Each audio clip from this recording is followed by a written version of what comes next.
Well, today the Senate holds its first hearing looking into that Chinese spy balloon that was looking down on us for a week before it was shot down. Pentagon officials are testifying. Senator Jon Tester, a Democrat from Minnesota, is leading today's proceedings.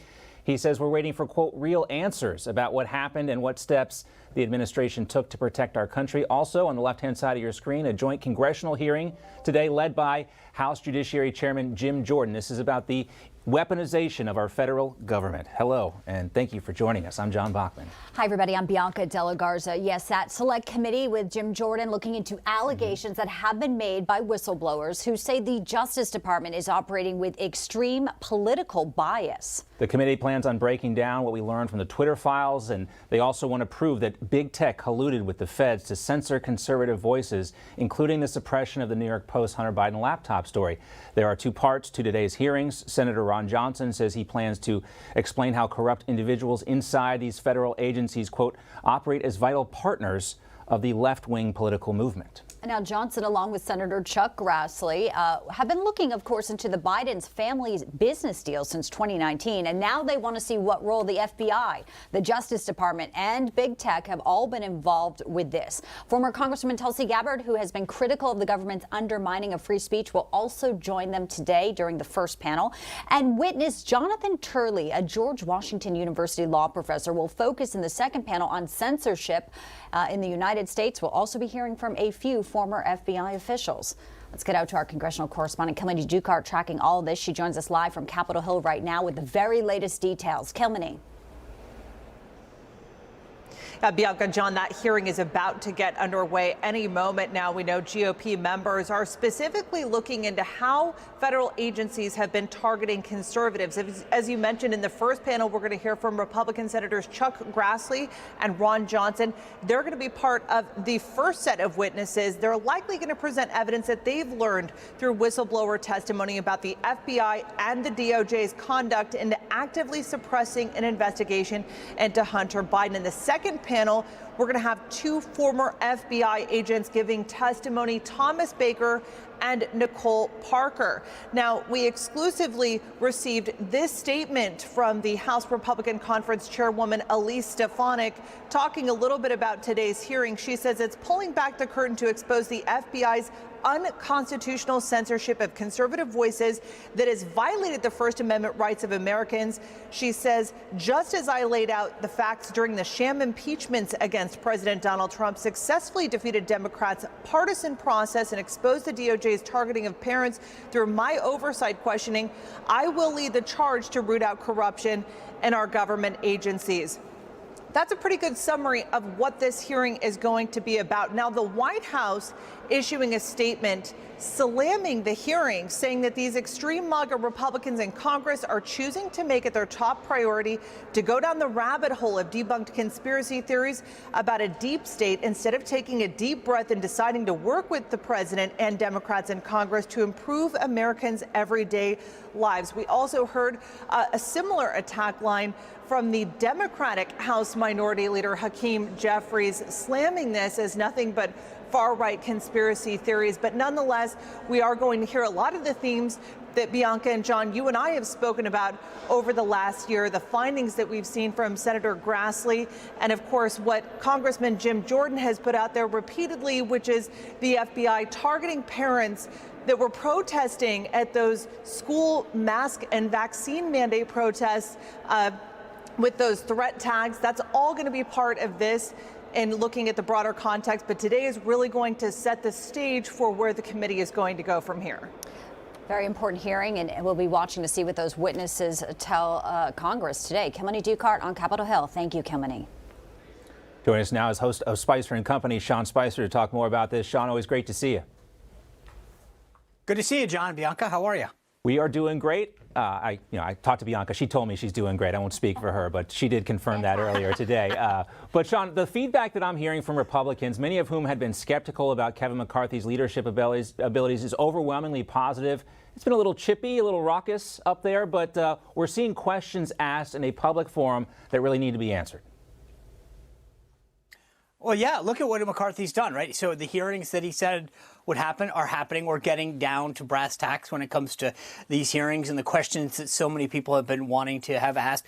There are more House Freedom Caucus members on the Rules Committee. He has stripped Swalwell and Schiff from the Intel Committee. We had a vote and stripped Omar from the Foreign Affairs Committee. Over and over, McCarthy has shown that he's keeping his word and implementing an America First agenda. And I think for a lot of people who were skeptical of whether or not McCarthy would do this, he is not only doing it, but doing it in a way that's uniting that conference. And once again, over and over again, having not just votes that unite the conference, but you saw this vote today condemning the Chinese spy balloon that I thought would actually peel off several Democrats. In fact, they voted with Republicans. Republicans are doing things that not only keep their conference together, but bring the entire conference, the entire Congress together.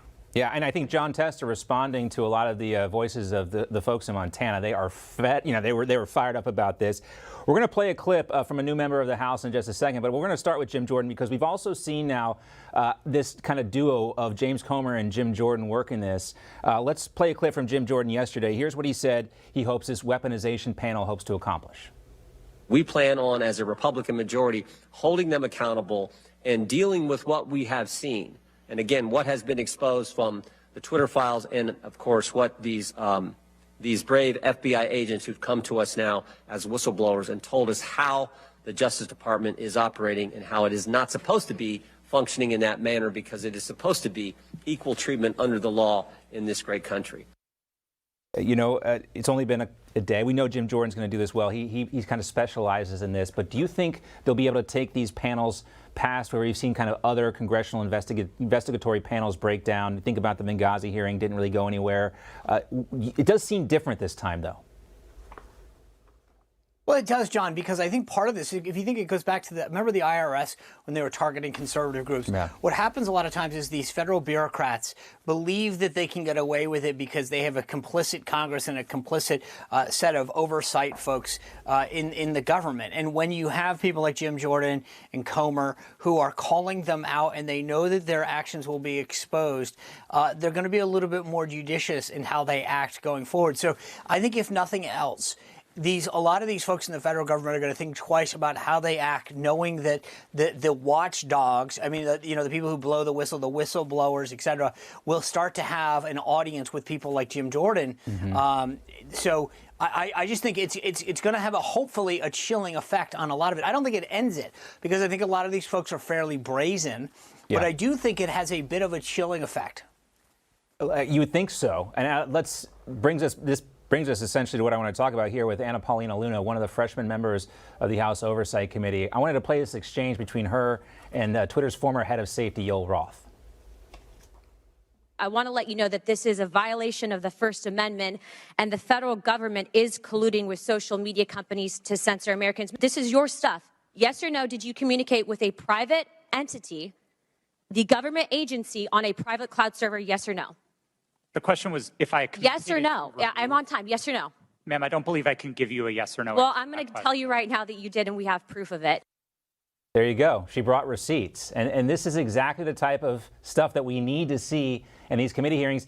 And you're not going to see it anywhere else because all you hear from the other side of the media is that, oh, this is just the GOP. They're pitching a fit. This is important stuff, Sean, because you have government officials colluding with a private company to squash speech.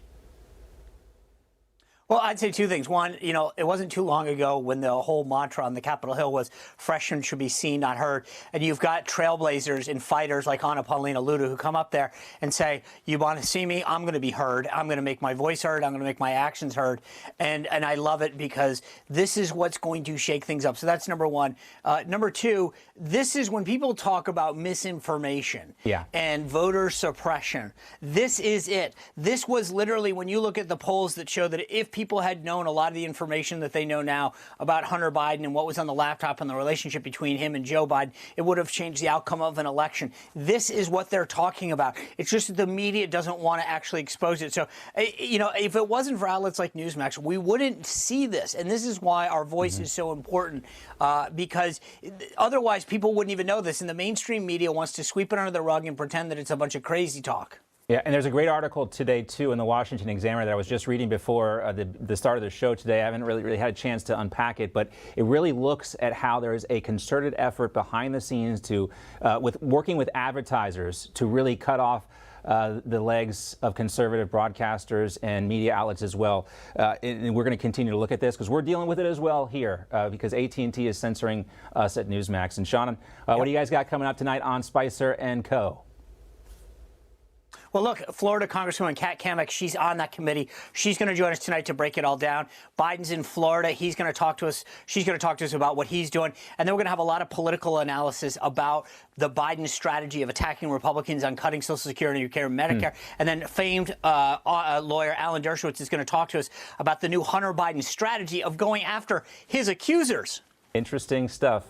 Yes, blaming the accusers. And Joe Biden going down to Florida to scare all the snowbirds about these fake GOP Medicare cuts. Yeah, we'll be watching, Sean. We'll see you and Lindsay at 5 o'clock.